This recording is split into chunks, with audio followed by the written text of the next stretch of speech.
I'm Shannon Wilkerson here with Brandon Comeaux. Starting the second hour of today's broadcast, I want to thank everybody for joining us. And today's 5 o'clock subject is a very serious one. We have talked about cell phone use before on this show, but now studies are coming out that cell phones and smartphones are killing Americans at an alarming rate. Let me give you a number really quick. 660,000. Now that's how many people, drivers, are using their cell phones at any given time. Okay, so right now, there are 660,000 people on the roads using their cell phones. Cell phone use has led to an average of 1.6 million crashes every year, and the numbers just keep on increasing, and that's what's dangerous. Now, any and everybody, I believe, that is on the road sees people using their cell phones. And what's really dangerous is that now texting and sharing photographs, checking your email, looking at your Facebook account is the more common use for a cell phone. If you go back 10 years, everybody used their cell phone just like you would always use a phone. To talk. To talk. That's exactly. You call somebody or they call you or whatever. So you're holding the phone up against you and you're just talking. Now, the majority of the usage that people have their cell phones for is for text messaging, right? Pictures, Facebook, like I just said. And so this requires them to look down, and people are taking their eyes off of the road all too often. And the numbers are really, really staggering. In a recent study of 3 million drivers, 88% of them reported using their cell phones during their trip. Now, their trip could be just to the store, to work, or it could be a long trip. But so there are only 12% of people that have cell phones that are driving an automobile that actually put the phone down and do not use it while they're driving. I'll give you another stat, and this one is a very telling stat as well. Over the past 2 years, after decades of declining deaths on the road, U.S. traffic fatalities surged by 14.4%. Last year alone, more than 100 people died every day in or near vehicles in America. Now, of course, this coincides with what Shannon was just talking about. People using their cell phones not just for talking, not even just for texting, because there are a few states where you are still allowed to text and drive, but using them for Facebook, social media, other forms of social media, email. And so, like you said, it takes their eyes off of the road. And as that's increased, you've also seen a lot more pedestrians end up getting hit as well. People on motorcycles, some of those deaths have gone up as well. And a lot of that is because, obviously, they're in a more compromised position than if you crash with another regular vehicle. Yeah, that's absolutely right. In fact, almost 6,000 people a year, that pedestrians, you said, motorcycles, bicycles, or just people jogging, pedestrians on the side of the road are being killed by cars. And all too often, it's because the drivers of the cars are looking at their phones. Yeah. In fact, more than half of the fatal crashes for motorists that were involved with any accidents, the cars are going straight ahead. Right. Okay, so what is that? So it's not because they're making the wrong turn or they're losing control. It's just because they're driving straight ahead and they're not paying attention to the road. They're looking down at their phone, and either something comes in their view or in front of their vehicle, rather, that they end up hitting, or the road curves a little bit and they're still going straight and they end up running off the road and hitting somebody. Right. And I'll tell you, I see people, I drive these backcountry roads quite regularly during the day. And especially on the weekends, I see a lot of cyclists on these roads where there's no shoulder. Yeah. And I think about that all the time. Man, you don't have to veer off very much at all to hit one of these people. Yeah. And I know they have helmets and stuff, but you're clipping along 50, 60 miles an hour. The helmet isn't going to do that much for you, unfortunately. And it's all because of cell phone use. And I'll tell you, it's just incredible. Excuse me. Now you're looking at an average of 330,000 injuries that occur every year from accidents caused by texting and driving. We see it every day. It's incredible how many people I see. I'll be driving along the interstate, and if I see somebody veer off a little bit out of the lane in front of me, when I pass them, I'm telling you, every single time they are staring at their phone. Right. Something really needs to be done. Now, here on Offsides, Brandon and I are never advocates for more government control. Right. We're opposed to more government control. But this is one of those situations where government needs to step up. There needs to be new safety regulations or some type of control that is put on this, because at this rate, this is more dangerous statistically than drunk driving. And look at the efforts that have been made in the last 10 years to combat drunk driving, impaired driving. This is arguably more dangerous because more people do it every time they're behind the wheel. There's two things that can spawn off that statement. So let's go ahead and take one of them. You talked about drunk driving, and then what was the other aspect you talked about in that statement? Well, let's just tackle that one, for instance. Okay. Drunk driving has obviously got a stigma with it. Now, people in Louisiana seem to get away with it more than everybody else, unfortunately. Yeah. But it still has a stigma with it. And so drunk driving is something where there's a lot of stats, when we're talking about stats, and you talk about enforcement of driving violations. And I'll say this is the other point I wanted to make. One thing that is the problem, we'll come back to this, is that every state has their own laws concerning cell phones in vehicles. Okay, we'll get back to that in a second. But when you're looking at drunk driving, okay, obviously there are police efforts aimed at stopping impaired driving. Whether you believe in OWI, DWI checkpoints or not, just the simple fact that there are efforts more aimed to stop drunk driving and other impaired driving. So a lot of times it is easier for a police officer to prove that someone was drinking and driving because you've got the breathalyzer test. Yeah, sure. As opposed to being able to prove that they were on their phone while they were driving. Yes. Sometimes they can, but that technology, it's still, the police department, some of them have not still caught up. They can't do it. It's hard to do. Yeah, I hate to say that they can't, but I'll alter that statement and say they can't do it as efficiently as they need to do it. Okay, it just can't happen. When people are always creating apps that are able to beat the system, that's so to exactly. say. That's another. I agree completely. I think that this needs to start having some type of serious control. But I believe that we need. I mean, we have technology that is so incredible now, but the people that create these apps, the people that create social media, and that entire industry. An app that would control whether or not you could use your phone in text messaging while you're driving goes against their success. Right. Okay. They want people using their phone more and more.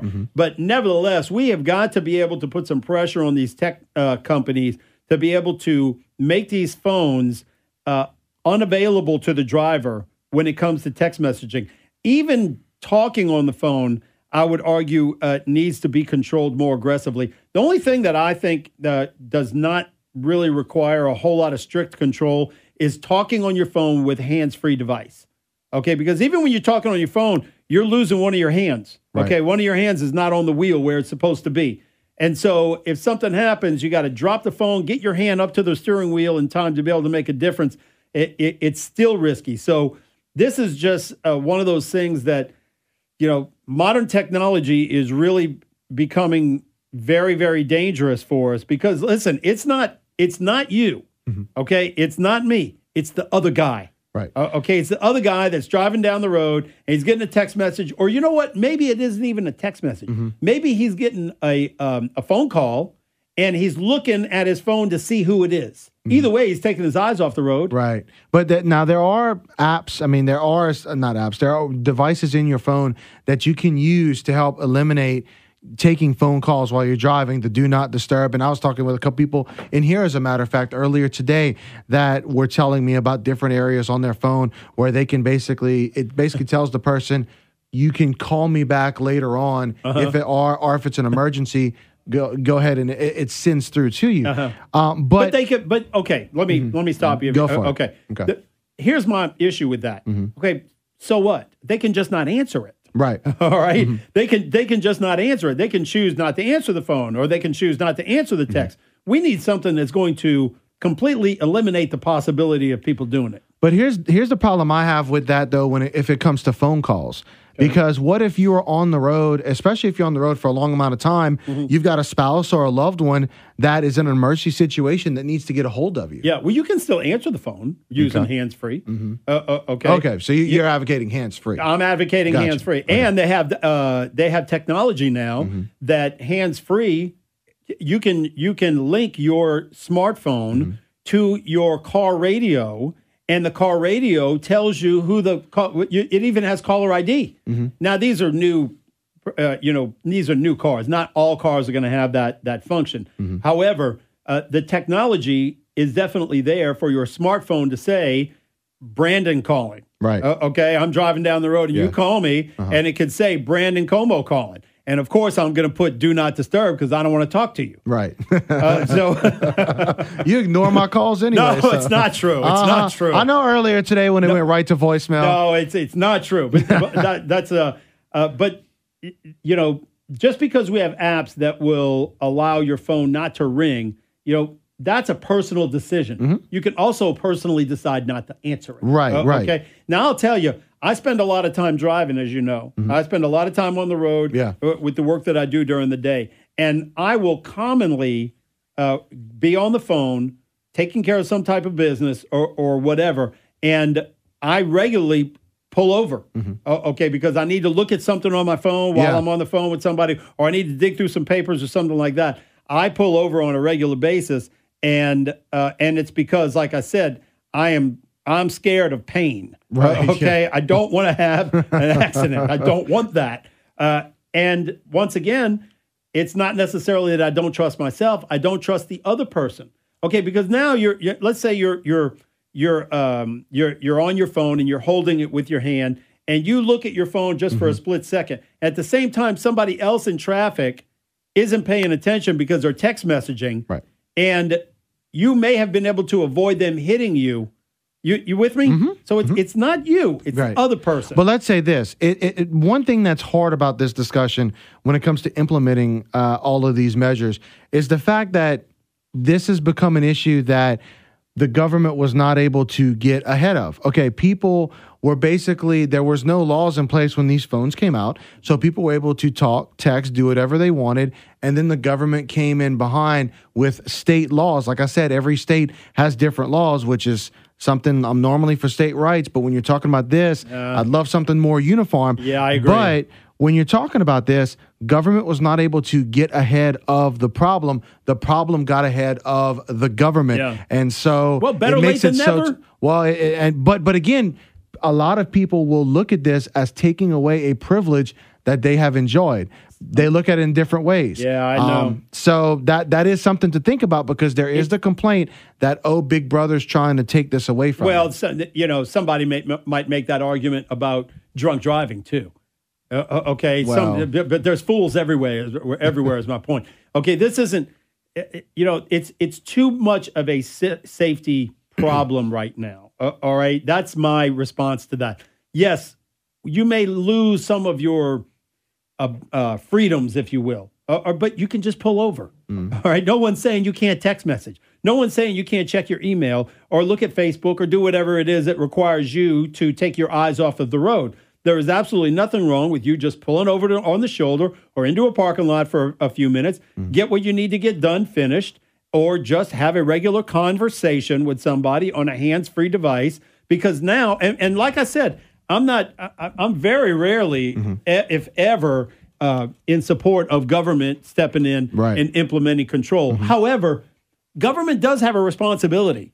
And this is one of those examples where government is dropping the ball and they're not being responsible enough to give us the safety that I think that we deserve. I do not disagree. I want to make sure I'm clear on this. I do not disagree with social media, texting. No, me either. I don't disagree with that stuff being outlawed.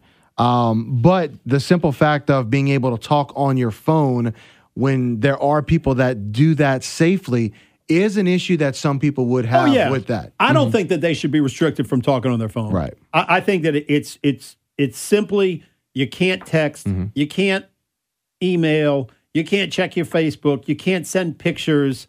They got people that are driving down the road taking selfies of themselves while they're driving, and then they're texting the selfie of themselves to their boyfriend or girlfriend. I mean, it's just too out of control. Which brings us back to how hard that is to enforce, though. Because that's why you need the technology. Well, and that's it. But the technology is not there. But you also look, because I brought up earlier the stigma. Drunk driving has a stigma that goes with it. Mm-hmm. But so far, talking on a phone and getting in a crash does not have as big of a stigma. And you look at some of the data, even the data like the NHTSA, National Highway Traffic Safety Administration, they have data that says just 1.4% of all traffic fatalities were linked to mobile phones. But then you go and find other studies that show higher rates. And so, as a matter of fact, there was a recent study by the nonprofit National Safety Council that found only about half of fatal crashes tied to known mobile phone use were coded as such in those NHTSA databases. Okay. Mm-hmm. But that's half. Mm-hmm. That's a lot. But what I'm saying is they don't have the numbers right. Yeah. And so a lot of what time was happening, going back to the police departments, it's easier for them to prove. And how do they know? Give me a second. They're able to prove drunk driving more easily than this. Absolutely. So what happens is that is what is known. The driver becomes known for being drunk as opposed to being known for texting and driving. No, you're absolutely right. Because look what happens. You get in an accident, okay, you're driving along and you're texting, and you get in an accident, well, all you got to do is smash your phone. Exactly. Okay? Oh, it got broken in the accident. And, it's very difficult to control, and it's very difficult to convict. It's just too difficult. Right. And that's why I just think that we need the technology. I think we just need a simple app that does not allow your phone to receive or send text messages unless it's in park. That'd be my answer to it. The only thing is, who's going to require people to do that? The federal government or the states? Well, I don't know. I mean, good question. That is the question. That's the question. But, I mean, so far, we don't have the technology, so it doesn't matter who enforces it. 232-1542. Caller, you up next. Go ahead. Yeah, man, I want to commend you guys because this subject really needed to be discussed. I think it's been covered up for way too long, and you guys are really onto something. Nobody wants to agree with the government all the time, but in this case, if you don't agree with this, then you don't agree with much of what needs to happen to begin with. Right. I mean, drinking and driving. The stigma. To me, this should be treated the same way, and they need to get some laws going. It's going to start at a government level, national, whatever it's going to take. But, man, I can see it. Even driving, when I'm driving down the road, you lose focus. When you're talking and driving, you lose focus. Everybody can admit that. It takes, texting, you have no focus then, but even driving, your focus is limited. So, there definitely needs to be something done. Somebody's got to step in. We got to get the government involved because the statistics are out. It's been proven time and time again that it's causing way more traffic accidents and fatalities than drunk driving ever did. Yeah, I think you're right. And of course, we appreciate you listening and I want to thank you for those compliments.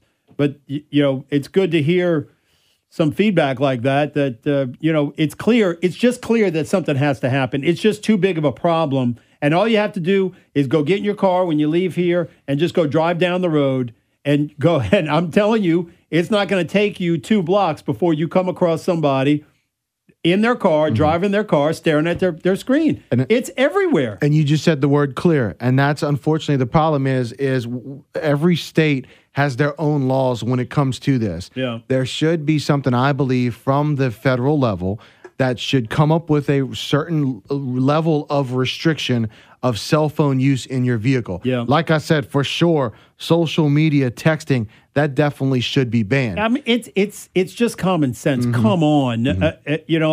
You need to be able to look at the road. Yeah. If you can't require and enforce people looking at the road, I mean, Driving today, I would argue, is more dangerous than it ever has been because of this. Oh, no doubt about it. And so you got us, and people are not going to just do it on good faith. You're going to get something. You start a big campaign. Let's say you start a big old social a marketing campaign nationally about the dangers of texting and driving.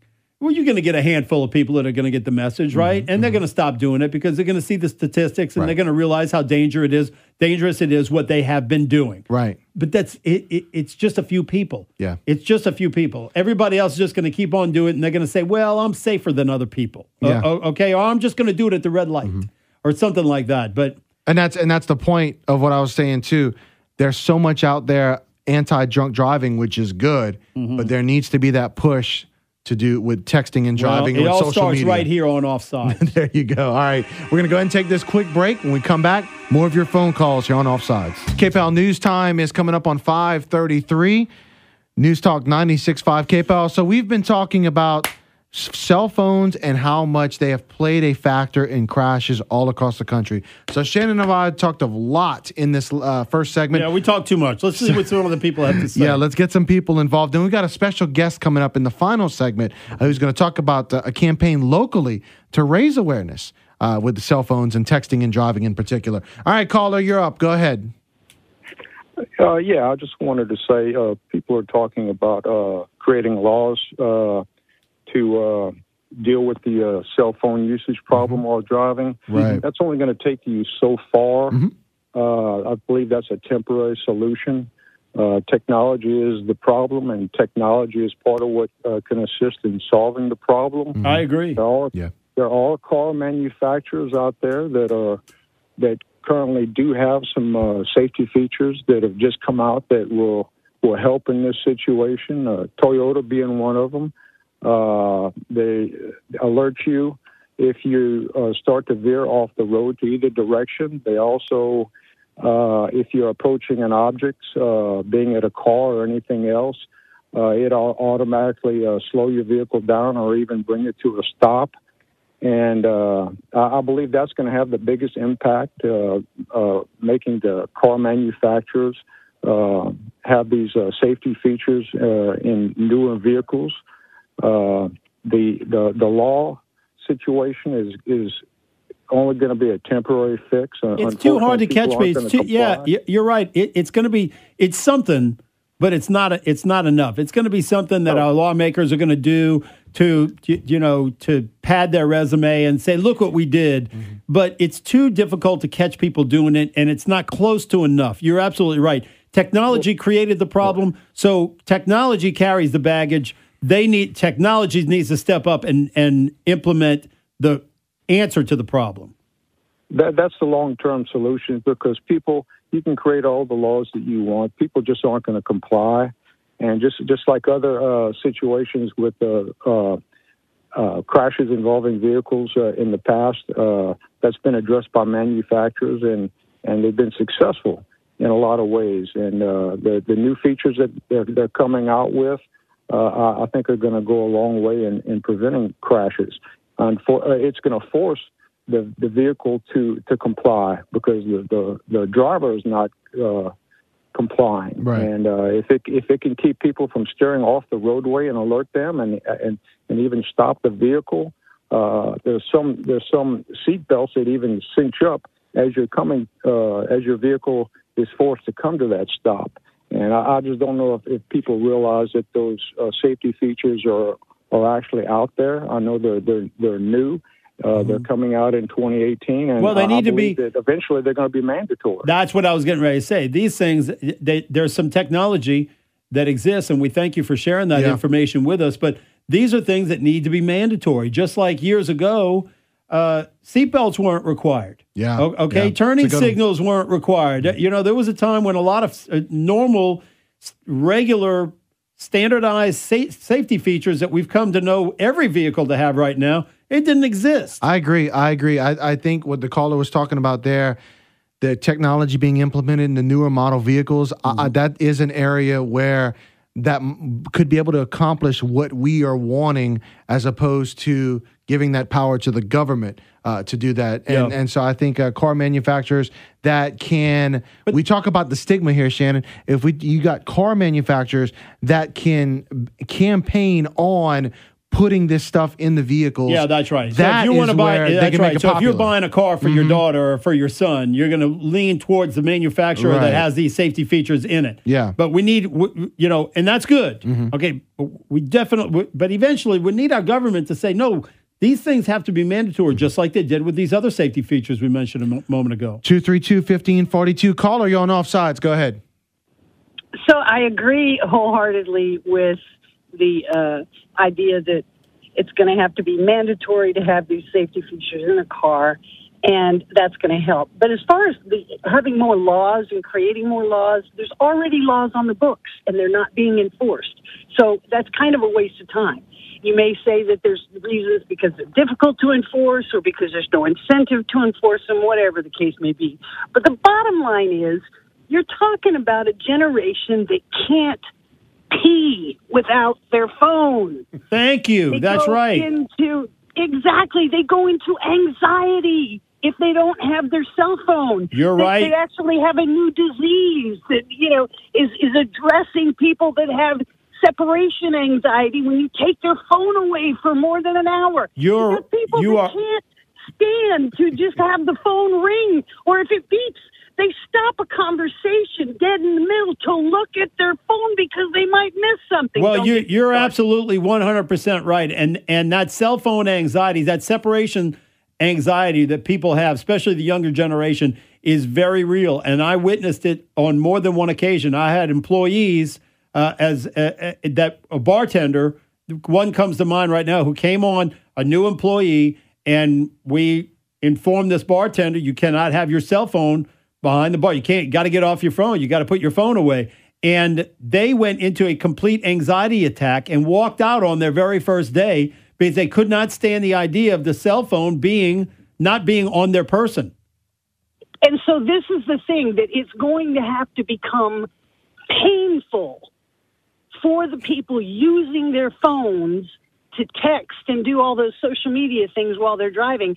It's going to have to be painful for them to do that. I'm all for just hooking up, some wires and, a little electric shock every time you do it. But that's me. I tell you what, thank you for calling. Unfortunately, that most of them would just endure the shock. All right, so let's get an email submission here. If you ever want to email us, by the way, news@kpel965.com. Michael says, he believes those safety features and programs slowing the car down. He said, they're all a great idea right until you realize that people can hack programs and jailbreak phones. He says, I can run any program on my phone because I cracked my phone operating system. He says, we still lose 30 to 40,000 people to automobile accidents every year. Just make the laws and make the penalties to the point where you do not break those laws. Simple concept. He says he totally agrees with hand-free devices. Make it a law and enforce the law. Yeah, I hear you. All right, 232-1542. Caller, you're on Offsides. Go ahead. Hello. Hey, is it me? Mm-hmm. Yes, sir. Hey, two problems I see. Number one, the enforcers of the law are usually your biggest breakers. I mean, have you ever walked inside of a police car or an ambulance? They are filled with laptops and two-way radios, and they have no more training than you and I do when it comes to driving in a vehicle. Okay. Yeah. Well, you're right. I have seen that myself. And number two is, the only time I get to listen to you guys is when I'm in my vehicle, and the only way I can talk to you guys is on my cell phone in my vehicle. So, so I should really be paying attention to your radio show. Yeah, yeah, but that's the best part. You can listen to Offsides, call in Offsides, but you don't have to text. You don't have to text us, okay? Thanks for the call, man. Thanks, caller. All right, 232-1542, 232. And again, he kind of illustrated why.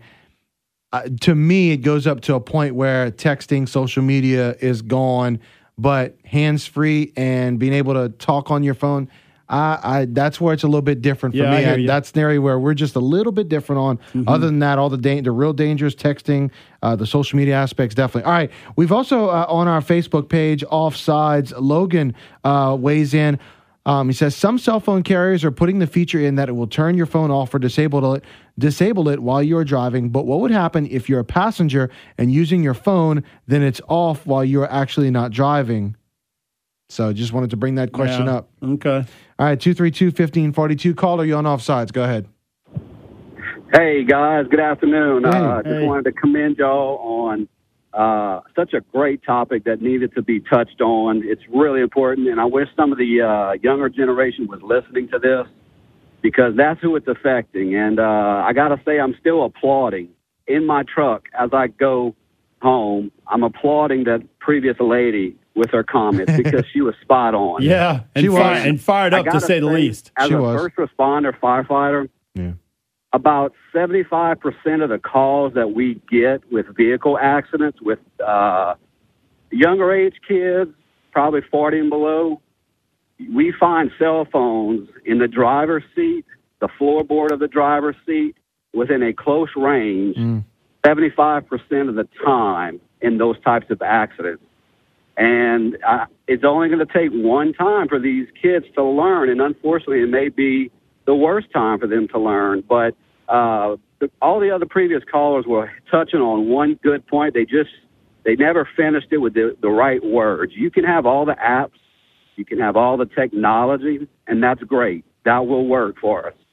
But if you don't have some type of form of personal accountability, this problem will never be solved. I think he's absolutely right. Good luck with that. Let me ask you something.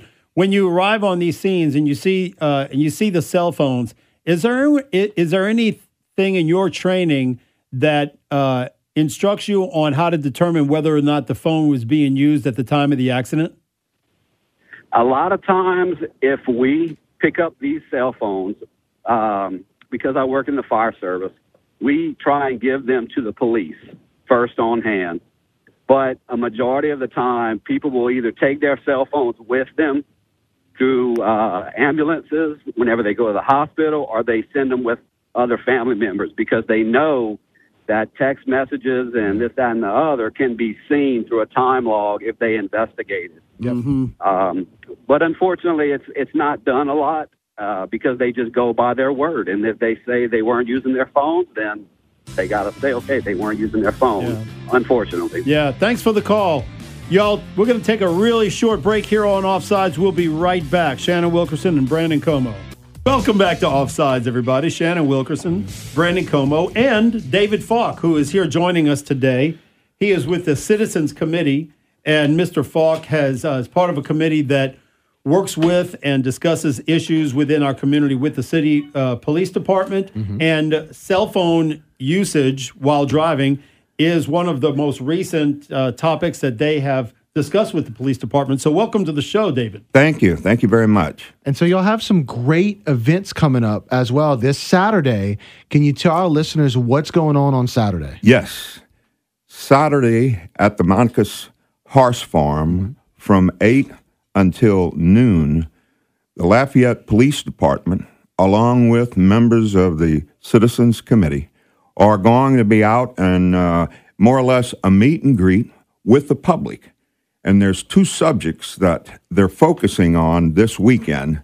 One of them is the issue of texting and the danger of texting and driving, and the other is the love it and like it concept, which simply means lock your car, lock your home. Take the first step to avoid the problems that in some instances can be easily avoided. But the purpose of the session is to be able to get out, to meet the folks, and to answer their questions. I'm not an expert on the issue of texting. I know the problem.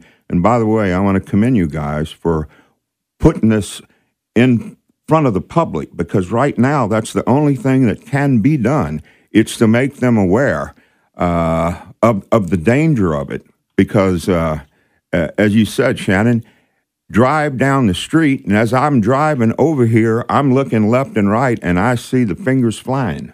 It's constant. That's a good way to put it. Yeah. The fingers are flying. They're flying all the time. So when meeting with the police department and discussing this situation, tell us about some of the feedback that you got from them regarding their frustration with dealing with this. I understand. I mean, obviously, the police is a common problem that they have. It's got to be on a daily basis for practically every officer on the road, at least in regards to traffic officers.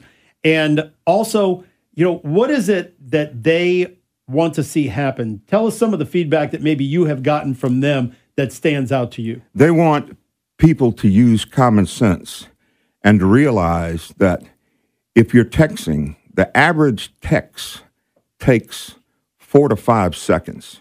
If you're traveling 55 miles an hour, that's the length of a football field. That means you have your eyes closed virtually, and you're driving the length of a football field. That's kind of dangerous. Yeah, that's tremendously dangerous. When you break it down like that is when it really becomes alarming to people, because you don't realize, I'm just going to send this text real quick. But yeah, all right, real quick, 4 to 5 seconds, that's quick. Yeah. But man, when you're traveling 55 miles an hour, and you could do that on many, you don't have to be on the interstate to be traveling 55 miles an hour. Okay, people go down Ambassador 55 miles an hour all day long. Right. And sometimes faster than that. But it only takes 4 or 5 seconds when you watch a football game, we can all visualize the size of a football field. Yeah. Because we all watch football on TV or at least have seen it, right? And so it's easier to visualize it like that. And in that amount of time, you travel the length of a football field. Yeah. So, Mr. David, Scary. what are y'all hoping to accomplish this weekend? Well, to be able to address the issue and have folks be interested enough and understand the danger of what's taken place. And this is not for just adults, it's for entire families. And what we're encouraging is that families come so that teenagers and children can get good leadership from the adults who we hope will stop the texting while they're driving themselves. But it's an opportunity to talk to the experts, to talk to the police department. And that's what they're there for. And they're very, very anxious to try to explain the dangers of it and what concerns they have. Now, having said that, it's very difficult for a policeman as he's driving and he sees someone, for him to be able to stop all of that himself, it's virtually impossible. Yeah. And that's the reason why either some sort of app like Shannon you talked about that is in the future that helps technology, because other than that, you're depending upon individuals because the policeman can't stop it. They can't stop it. But now there's issues that they have. For instance, one of the officers told me, invariably, if there is some sort of a fender bender at a red light, the first question is, was anybody using a cell phone? Well, no, I wasn't.